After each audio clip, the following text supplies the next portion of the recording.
All right, well, we'll get started now, and folks will be joining us over the next few minutes, I'm sure.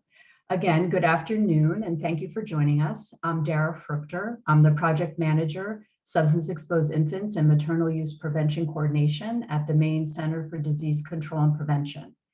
We're kicking off this week's 2022 Maternal and Child Health and Substance Exposed Infant Virtual Conference, being held Wednesday, September 28th and Thursday, September 29th, with this Lunch and Learn webinar, The Role of Experiences, Adverse Childhood Experiences, Positive Childhood Experiences, and Brain Science. This webinar is hosted by the Maine Resilience Building Network and presented by Melissa Doyle, their Resilience Strategy Director. A clinical social worker, Melissa works to promote trauma-informed systems in communities across Maine through outreach, training, and capacity building. The content Melissa shares during this webinar will provide an important foundation for all of us as we move into various learning experiences offered throughout our two-day conference this week. Just a quick reminder, during Melissa's presentation, if you have questions, please put them in the Q&A and Melissa will address these at the end of the hour. Otherwise, please connect with each other in the chat. And also, if you would please share with us the state that you're from, we would greatly appreciate that. Thank you and welcome, Melissa. Thanks so much, Dara, and welcome everyone. Yeah, as Dara said, if you want to put your name and where you're coming from in the chat or what your role is, that's fantastic. It just gives us a good sense of who's in the room. And as Dara said, I'll answer questions at the end. So please, I hope that you're coming with thoughts and questions that you have, and I'm leaving space at the end to make sure that we get all those answered. But let's get going, and I'm going to share my slides and we'll get started.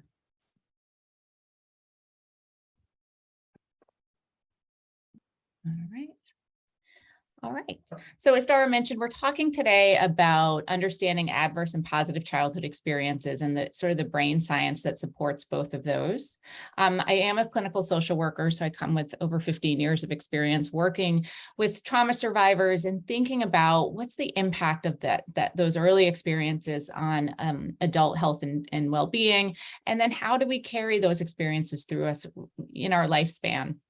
And I'm part of the Maine Resilience Building Network, and our role is really to promote community resilience across the state. We're a statewide organization, and we do that through that training and technical assistance education around adverse and positive childhood experiences, trauma-informed practice. You're welcome to check us out on our website. We have lots of information, lots of education events happening, and love, again, to hear from folks and what your needs are as we sort of head into this next phase, I think, of post-pandemic life too, of what are folks looking for as we consider sort of how to build healthy and resilient communities across the state. I have nothing to disclose for everyone.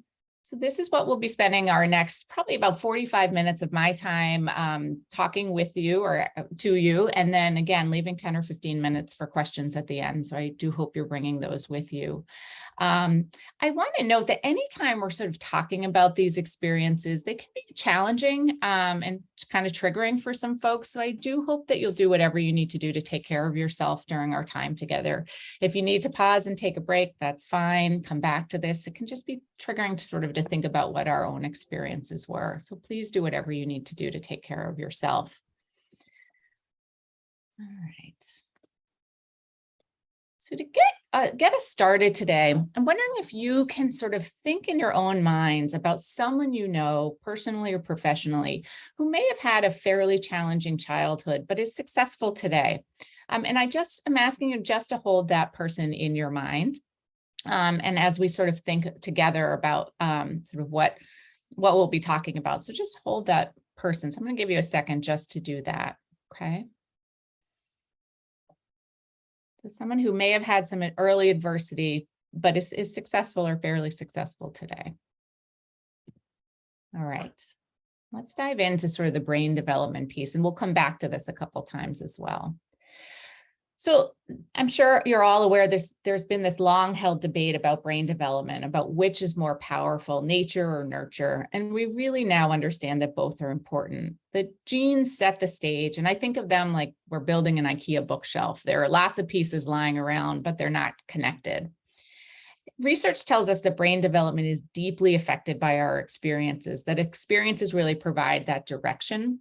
They affect how we perceive and respond to future experiences. They shape what we believe about the world, what it's like, how it works, and what people are like.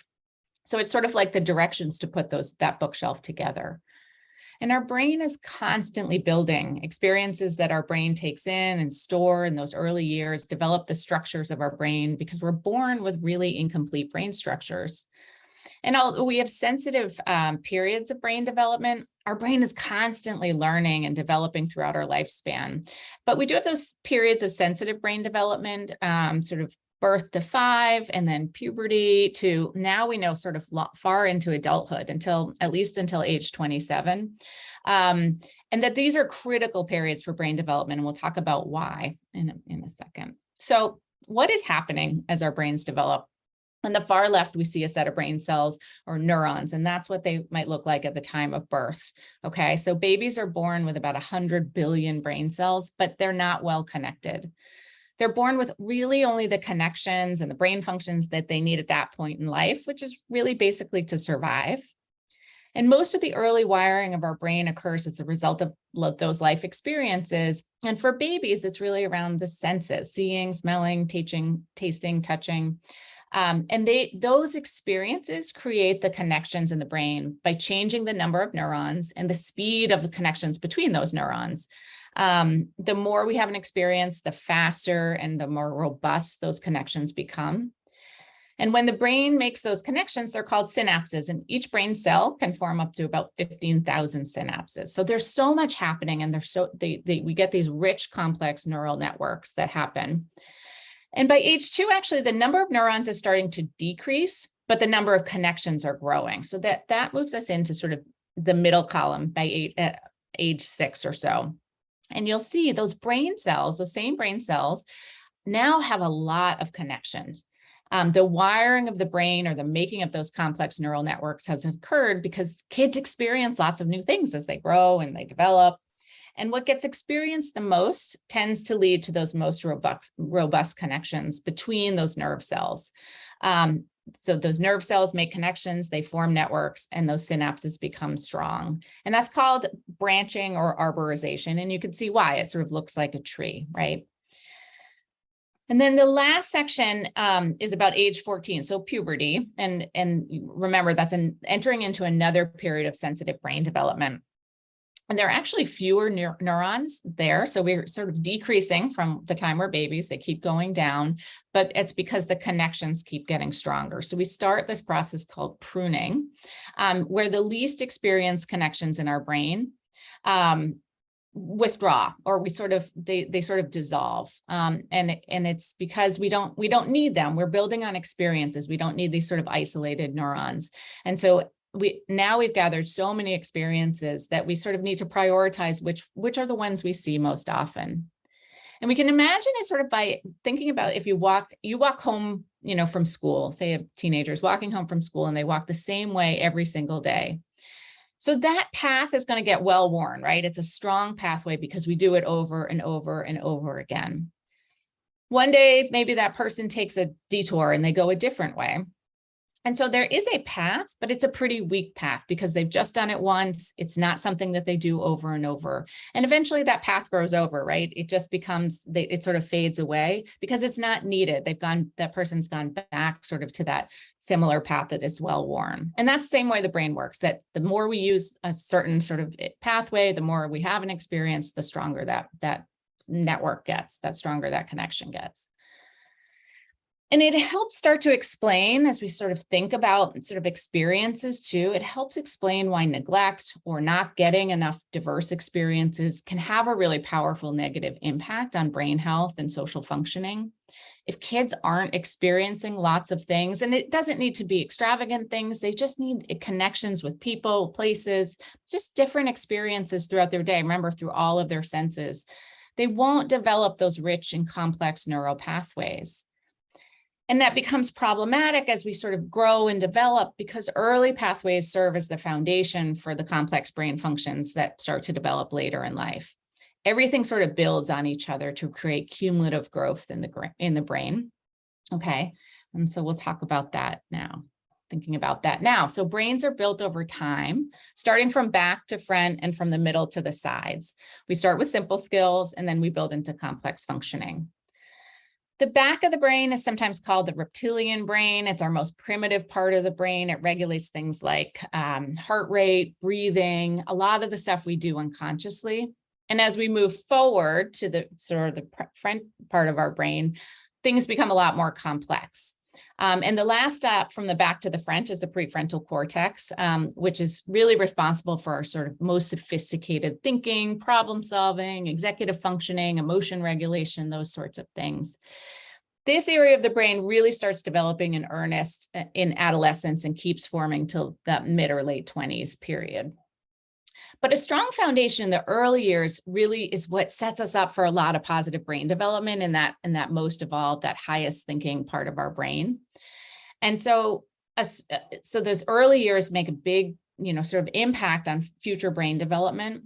And a fragile foundation sort of increases the odds of later difficulties in life because we sort of are building, like I said, on top of experiences. And so it's not simply about the presence or lack of adversity that leads to poor or positive outcome. It's about the totality of our experiences, and we'll talk more about those. But simply because people have challenges early in life, that doesn't determine a poor outcome. It's thinking about what experiences in the aggregate, in the totality, are folks having that might lead to those positive or that strong foundation, that strong growth and development. So that sort of encapsulates I would say, the beginning of the brain and just thinking about how it forms, what are the structures that are important. And so I want to move to thinking about how adverse and positive childhood experiences sort of impact that growth and development. Okay. So we'll start with adverse experiences. And many of you may be familiar with the Adverse Childhood Experiences study that was originally done in 1998. It's a study that's ongoing. Data is still being collected. And it was done out in California, looked at about 17,000 folks, employed folks from Southern California. And they basically came up with a survey and they asked adults to remember early childhood experiences and then gauge their current physical and mental health against their sort of recounting of these early childhood experiences.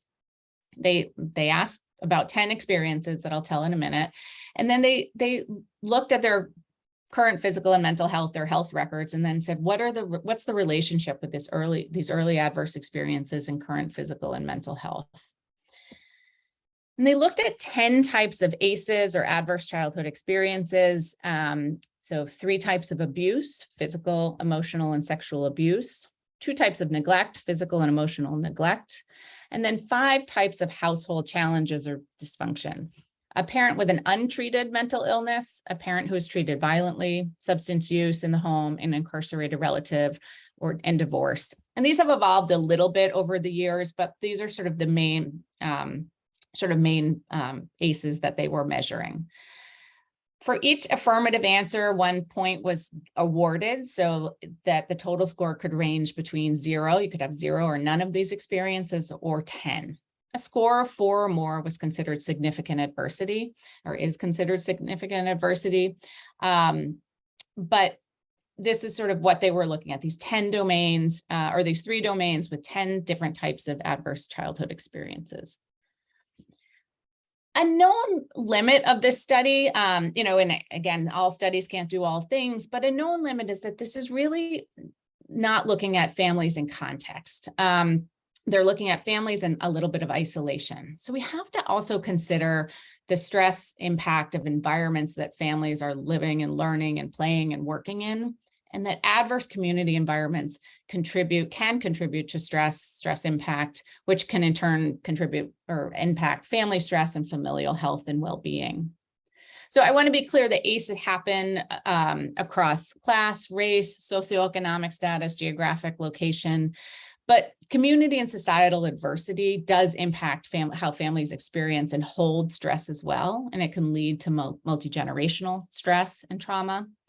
So we have to be also thinking about addressing adverse community environments in order to prevent adverse family environments, right? Or these adverse events happening to kids. But I just want to hold both, that we have to be thinking more systemically than just what's happening within a family. But this study, and we'll get to outcomes in a second, this study was just looking at families sort of in isolation or individual experiences. But I just want to broaden the lens a little bit so we're not just focusing on families out of context as well. But let's get to outcomes. What the study revealed, some really important information. The first is that adverse childhood experiences are incredibly common. So people had known that abuse or forms of childhood trauma may affect folks later in life. But the significant findings of the ACE study was that ACEs, or adverse experiences, were far more common than people thought. The original study had about 64% of folks have experienced ACEs. The current data supports about 61%. I've seen it as high as 70%, and some, depending on how folks are slicing the data. But currently, the CDC the Centers for Disease Control is reporting about 61% of people have experienced at least one ACE prior to the age of 18. Okay, so one adverse experience. And then 16% of people, and this is held pretty steady, have experienced 4 or more ACEs. You remember that significant adversity. And remember, again, these are just 10 examples of adverse experiences. They don't count things like experiencing war or violence, bullying, systemic issues like racism or lack of social mobility. These are just those 10 experiences. And so that's why we suspect that the number is actually higher, but for those 10 experiences right now, it's about 61%. And for those who are coming to us from Maine, if you want to look more specifically at our population, our young people are actually faring more poorly than the national average. Our recently released 2021 data, which is our most recent data set, we know that about 25% of our students, our young people, have faced 4 or more ACEs. So that's much higher than that 16% nationally. And then the total number of ACEs in that bar chart is actually still from our 2019 data. We're waiting for sort of final numbers on this, which should come out soon. But in 2019, we know that about 68% of students reported facing at least one adverse experience. So again, higher than the current national average. And this is also impacted by other things like identity, gender, and all of that. We know that about 1 in 3 high school girls report experiencing 4 or more ACEs. So we're looking at 33% or more experiencing significant adversity. So if you are in Maine, we're again waiting for the newest set of numbers to be fully complete, but Maine is experiencing sort of more of a crisis around adversity than that national average. All right. So let's think about these adverse experiences in the context of brain development. So we think about this building of the brain. And if we think about early adversity that many kids experience, what happens when our brains do experience cumulative or toxic stress that's often brought about by childhood adversity, especially significant childhood adversity?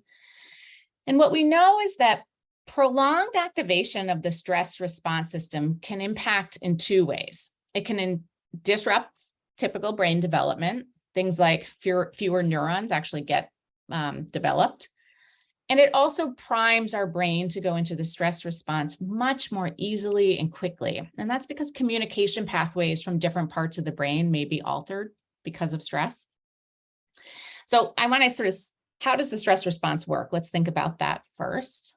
So the amygdala sits in the middle of our brain and it acts like the fire alarm for our brain.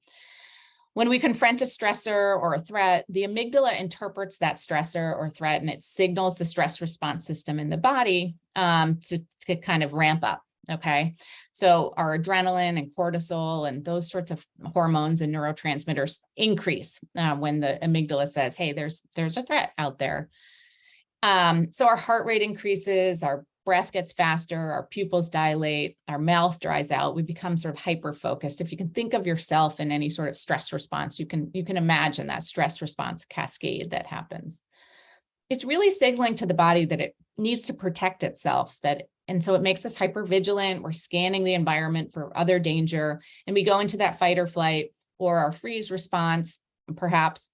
That's that stress response. Our bodies are built actually to withstand that stress response. A normal stress response is actually a good thing. These normal stress responses really help us learn and increase functioning. If we think of like a 2-year-old running, right? It's 2-year-olds running down the street and they stumble. That moment of stumble is going to create a stress response in the brain, right? That's typical, that's productive. It helps maybe keep the kid from falling further. It might help them, stand up and recover, but it's ultimately a good thing. It's the brain trying to protect itself and the body, okay? And so that's, again, typical and productive. The coping that comes after is also really helpful, right? Maybe a parent comes and scoops that kid up. And so there's an increase in dopamine and oxytocin, which are the happy hormones and neurotransmitters that help calm our stress response.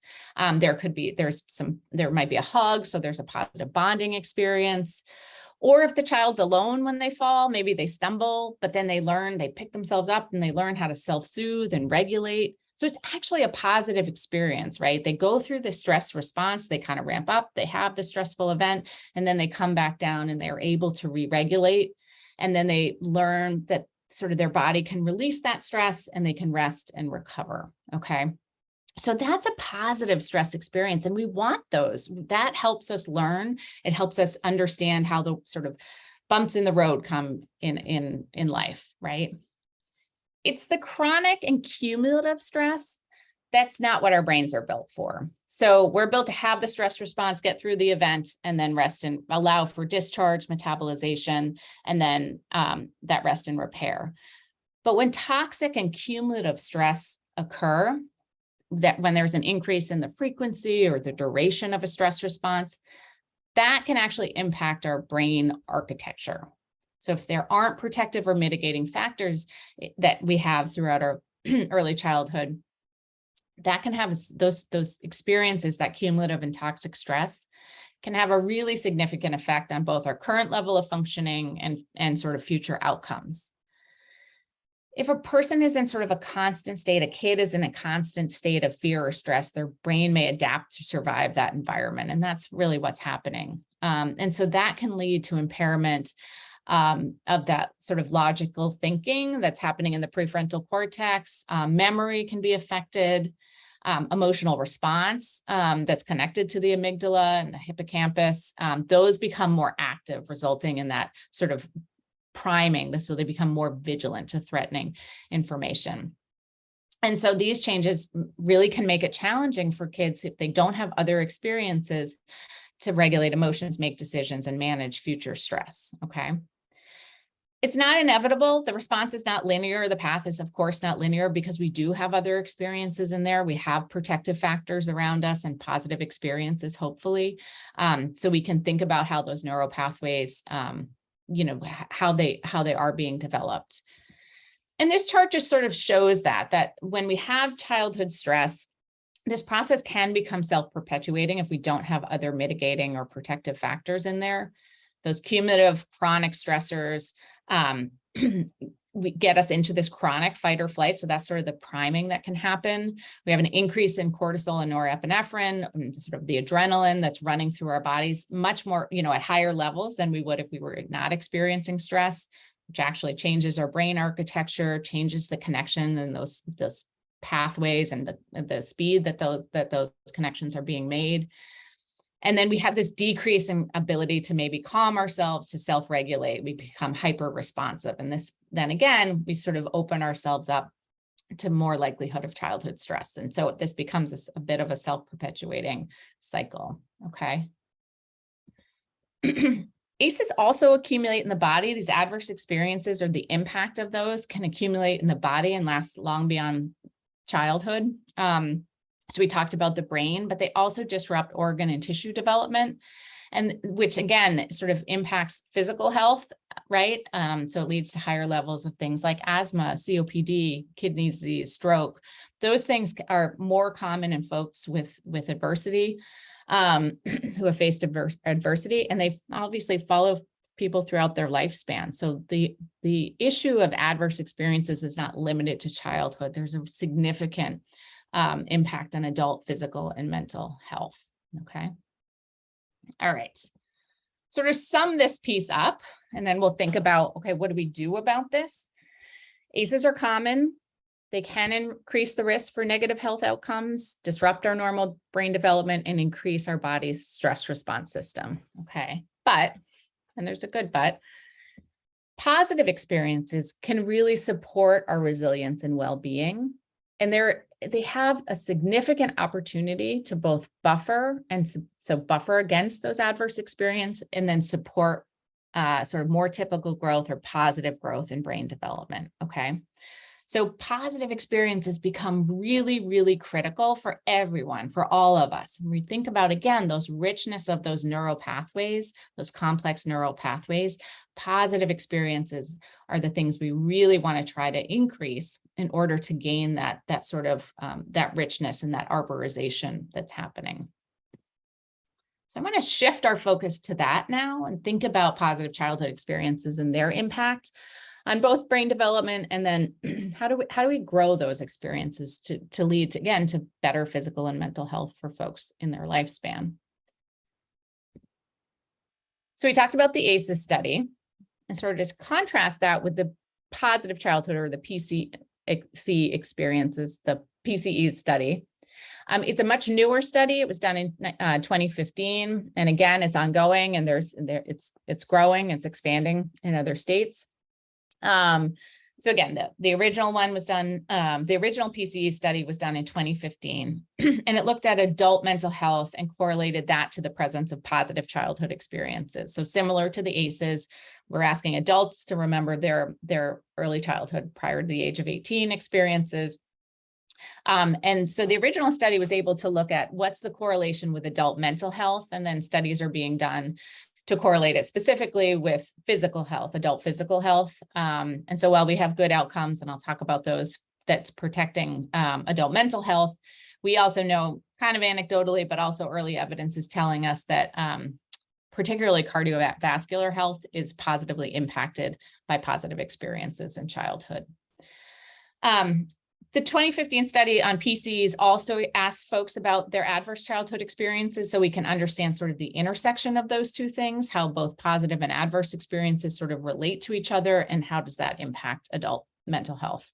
So I'll talk about that too. There's also an understanding in this study, and this is sort of the growth of this study since 2015, that positive experiences aren't just important on their own, but they're also important in the aggregate.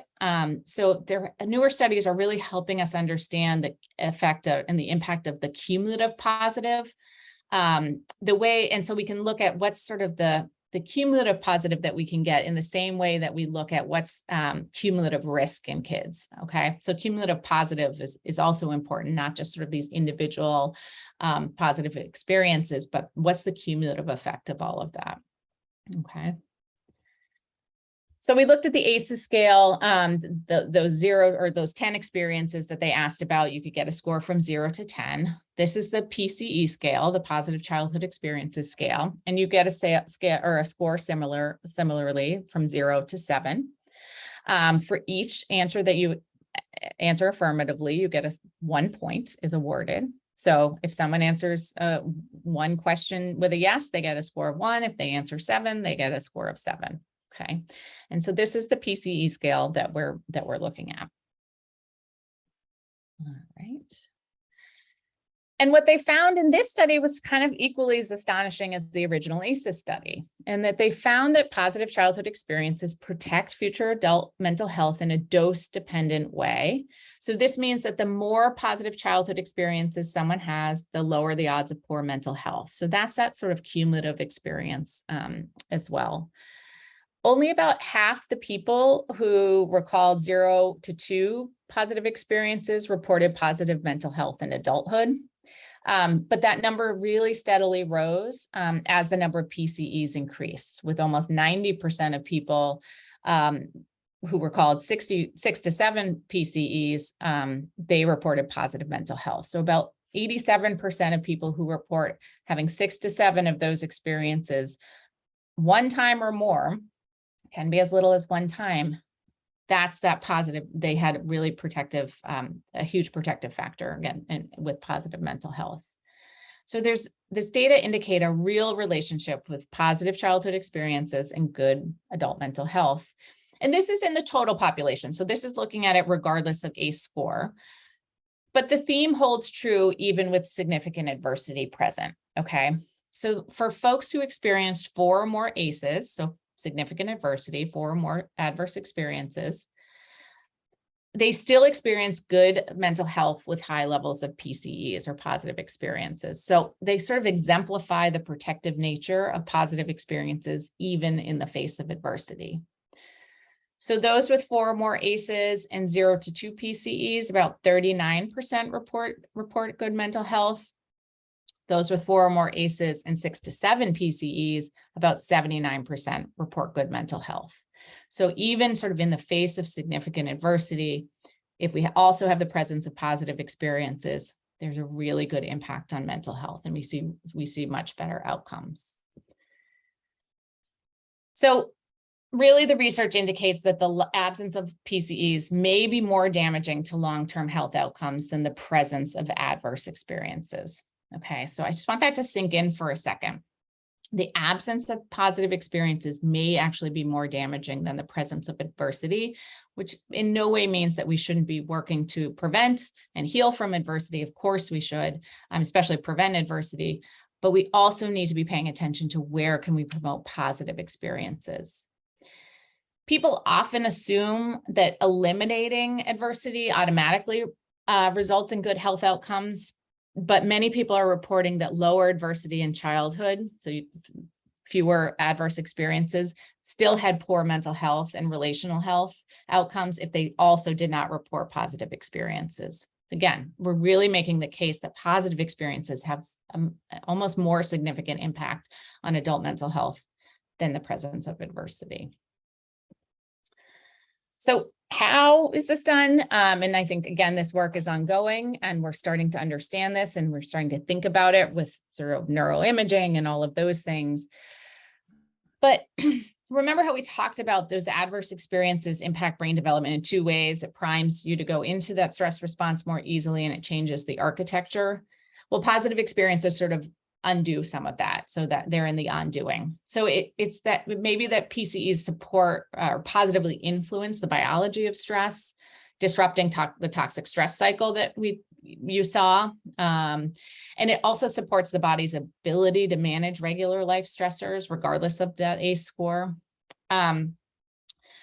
So if there are positive experiences present, it can help the brain shift towards that more typical stress response cycle, where there's an opportunity for metabolization, for discharge of those stress hormones.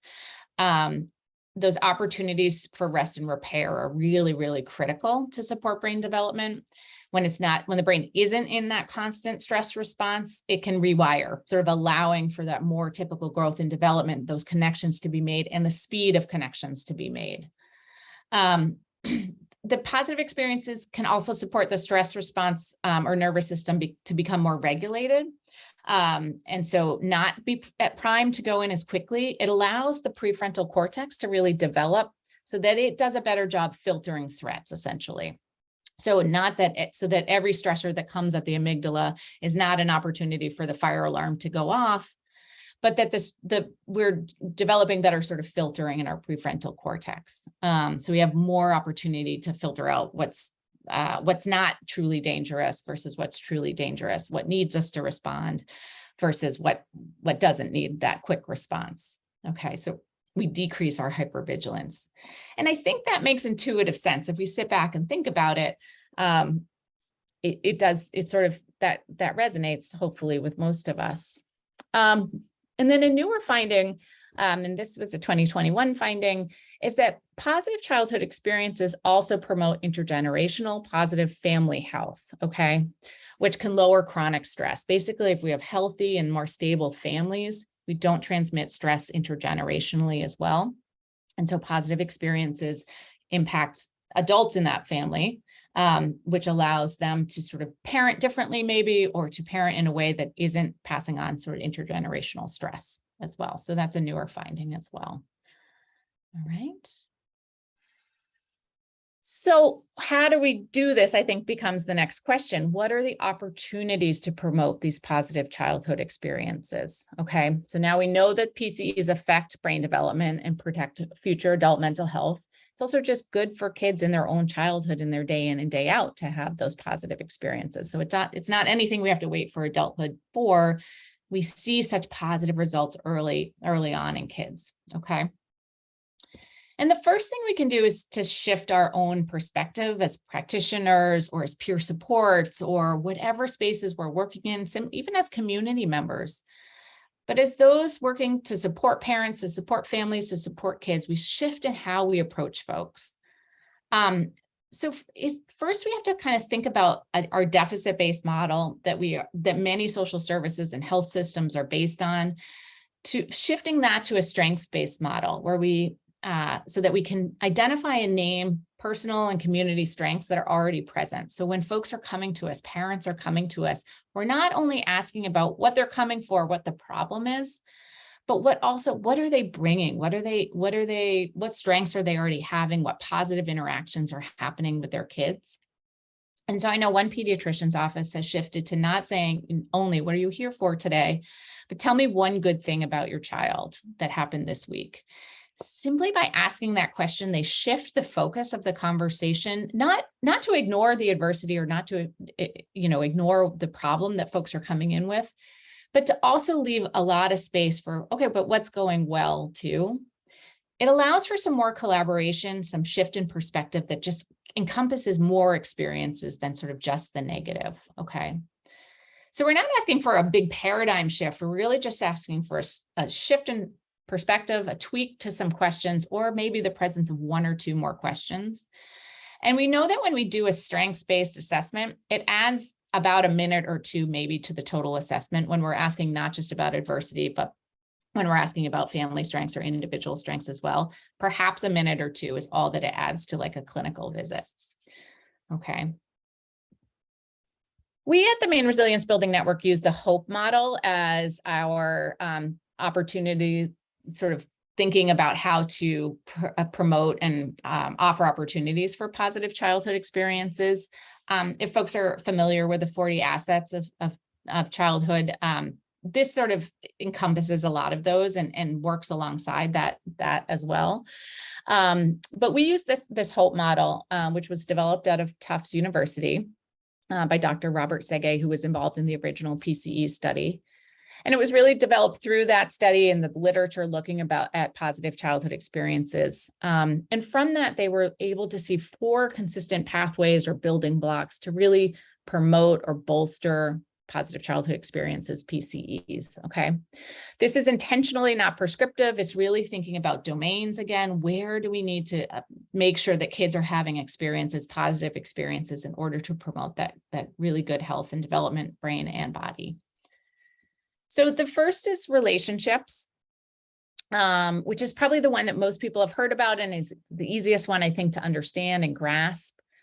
So this pathway or building block really emphasizes the importance of those nurturing, supportive relationships, definitely early secure attachments with parents, caregivers, for babies. Those bonds are definitely critical. How do we support those and support them in a positive way? But children also need supportive relationships outside their parents and caregivers and caretakers, with other adults and with peers.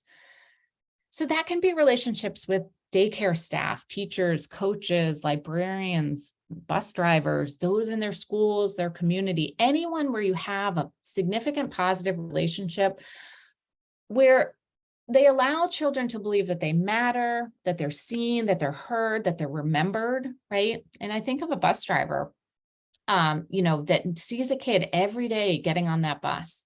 And if one day the kid doesn't get on that bus and the bus driver remembers the next day that they weren't there, that's an instance of a really positive experience where a child is seen, right? It doesn't have to be these big relationships. It can be these small moments that really shift and impact a child's life and experiences. They need both, right? They need these positive, strong bonds with adults outside their home, but they also need these small moments. And that's what youth have told us too. In some focus groups we did, these small moments where they were seen and heard and sort of told that they mattered had a significant effect on them, especially out in their communities.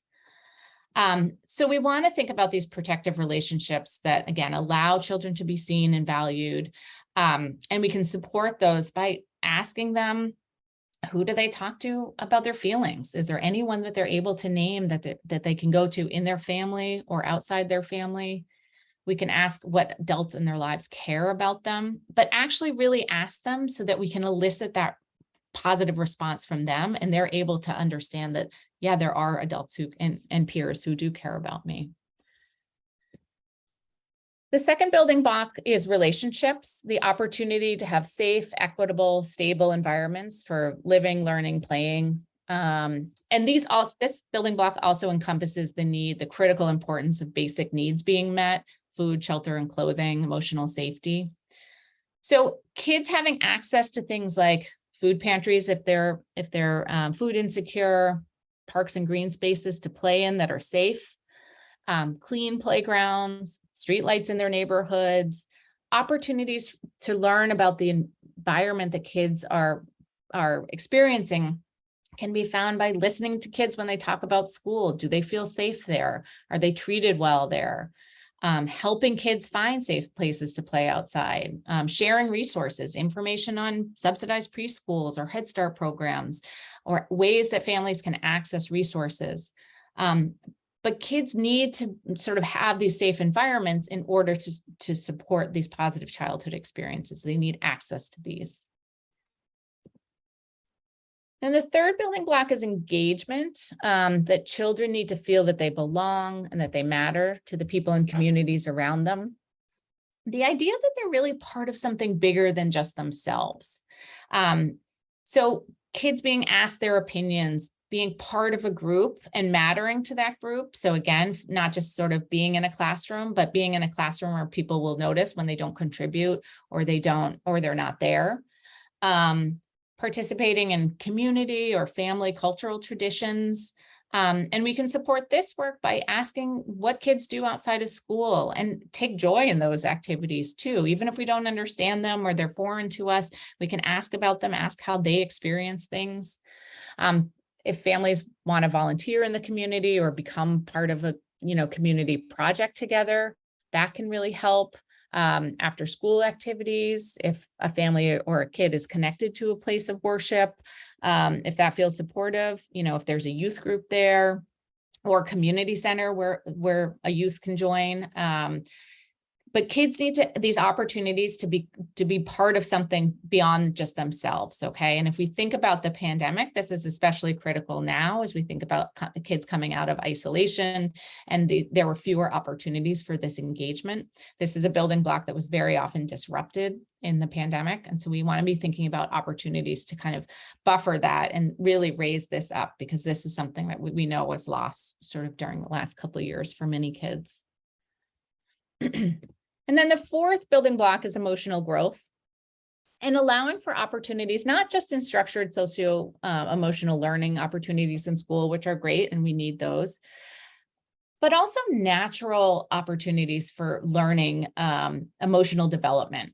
So kids need to really develop these social and emotional competencies so they can navigate through adversity and challenges. And this often happens through unstructured playtime, and those opportunities are pretty critical. So if you've ever been on a playground and you've maybe during recess, and recess is 30 minutes, and 27 minutes of a kid's recess is spent figuring out the rules of a game that they're going to play, and then they have about 3 minutes to actually play the game.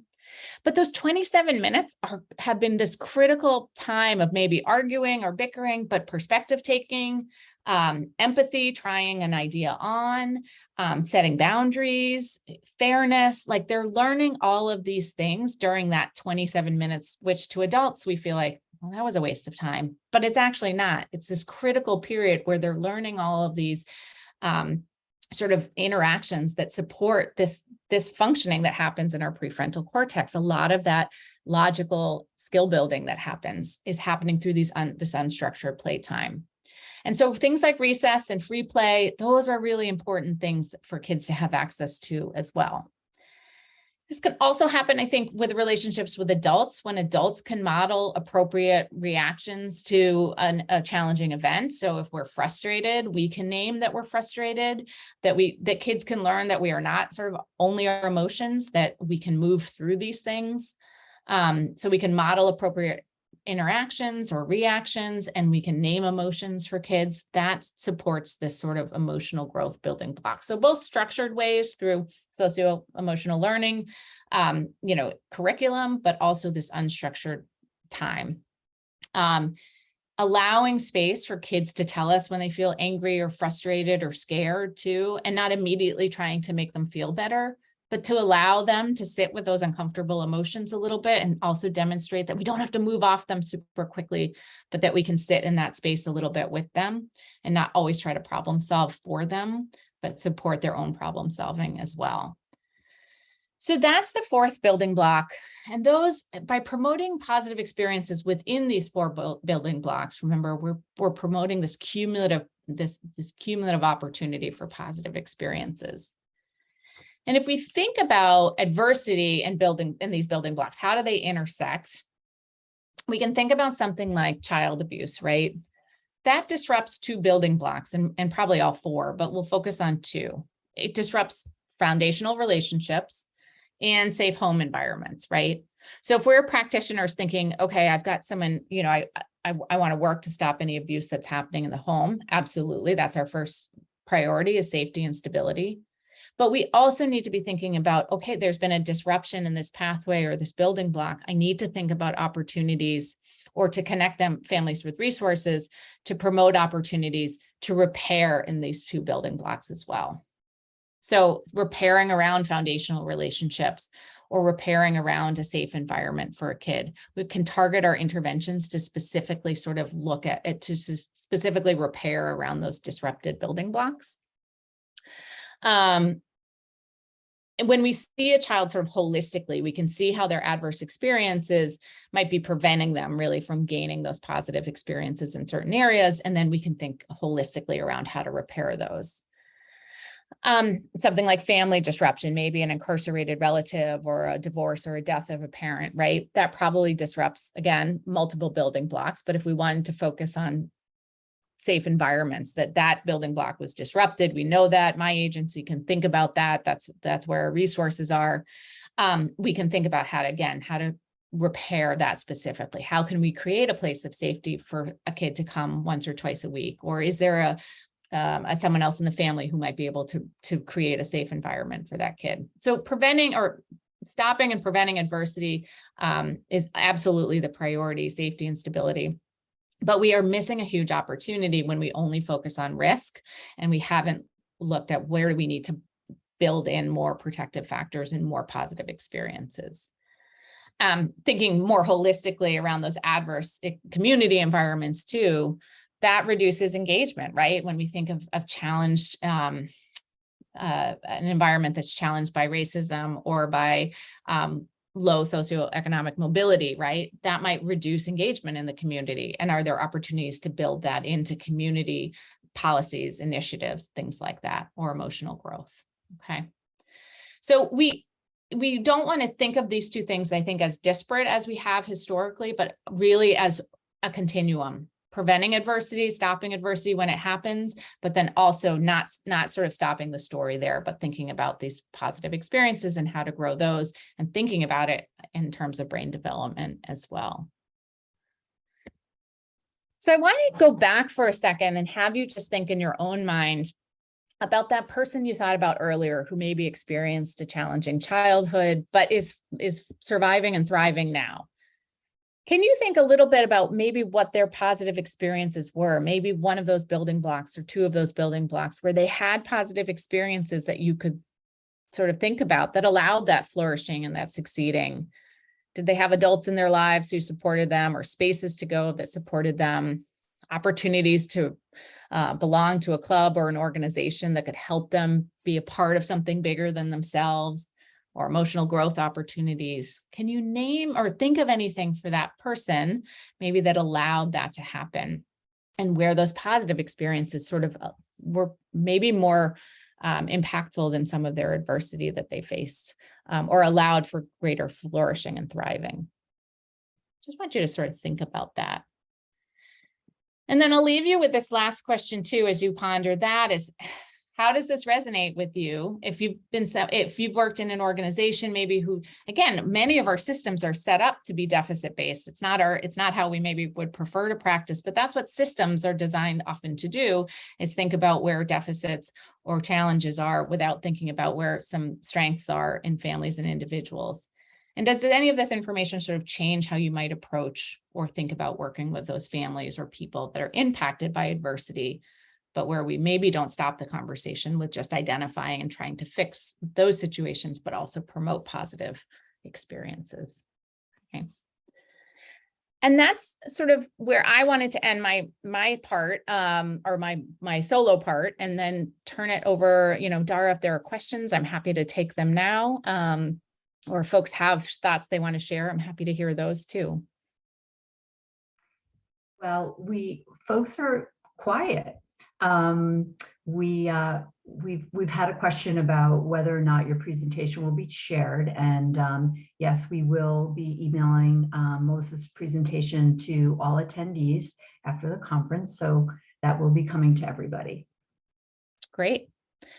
Yeah, and I'm happy if folks want to connect after. My information should be available, but again, I'm part of the Maine Resilience Building Network. You can go to our website, which is mainresilience.org, and find out more information about us. I'm happy to come talk to organizations and help individuals too think about opportunities to promote positive experiences or to share information.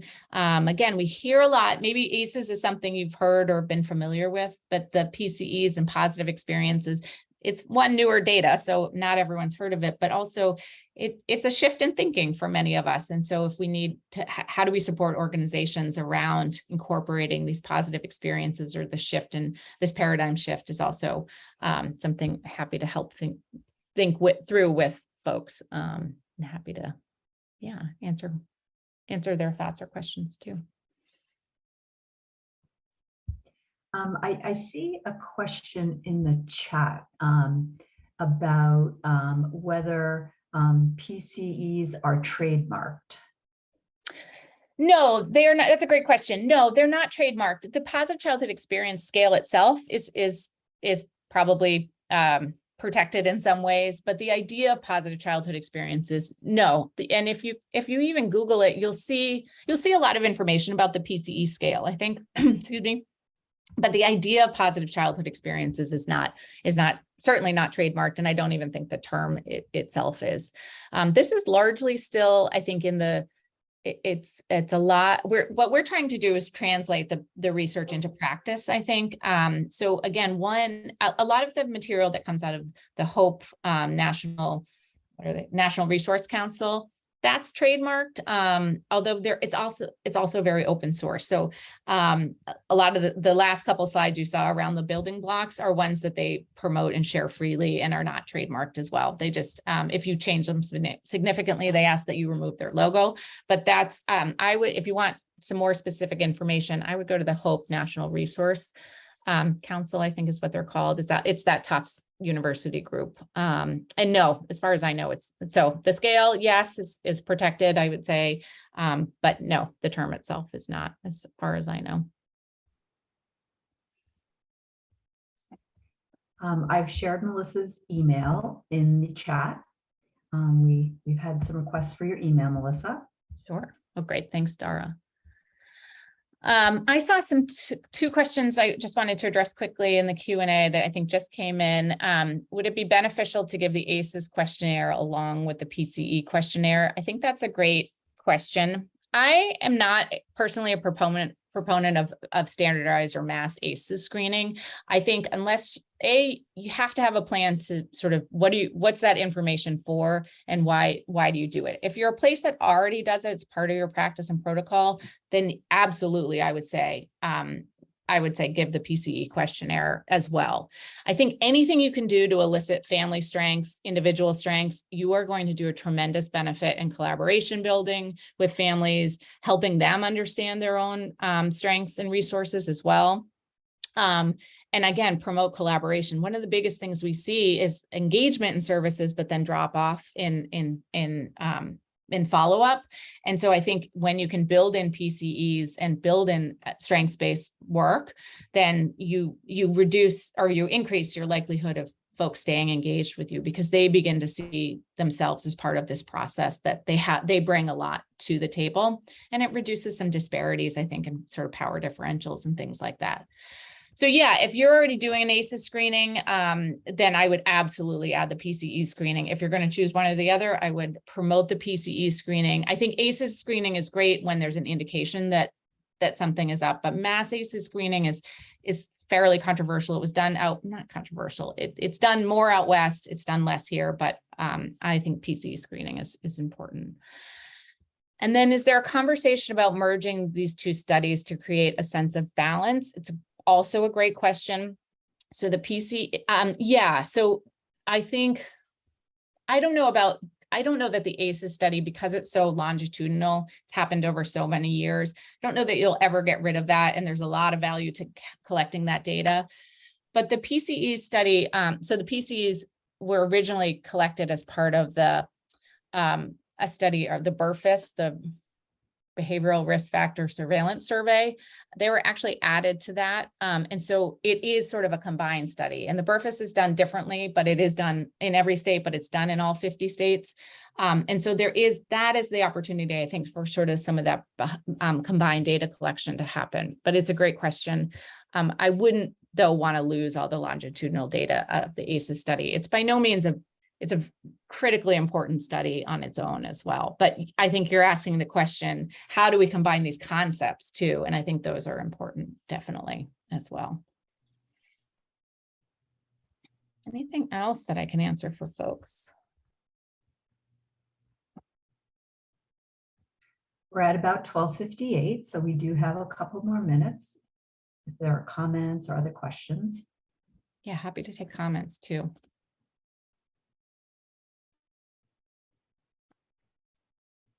Well, and I also just want to say thank you. I think, by sort of being here today, I think hopefully you're either learning more or you're reinforcing what you've already known. And then hopefully, I think it takes all of us to sort of carry this into our different spaces and the way we work with folks. Any info available about PCEs based on a child's age? That's a great question. I don't know. I do not know that, and I don't believe so. Because the PCE study is largely, the original study was done, remember, on adults looking back at childhood. So I've never heard of them collecting data by age when something happened. And this is an important caveat too, they don't ask about frequency. So 1 time counts as 1 point. If something happens 10 times, it still counts as 1 point. Okay. So frequency is not captured in either of these studies. And I just want to, thank you for reminding me to say that as well. All right. Well, thank you. Thank you again for taking your lunchtime today. And yeah, thank you for your time. Thank you so much, everybody. And if you do have other questions, as you think about this information, please don't hesitate to reach out to Melissa or reach out to us at AdCare. Thank you so much.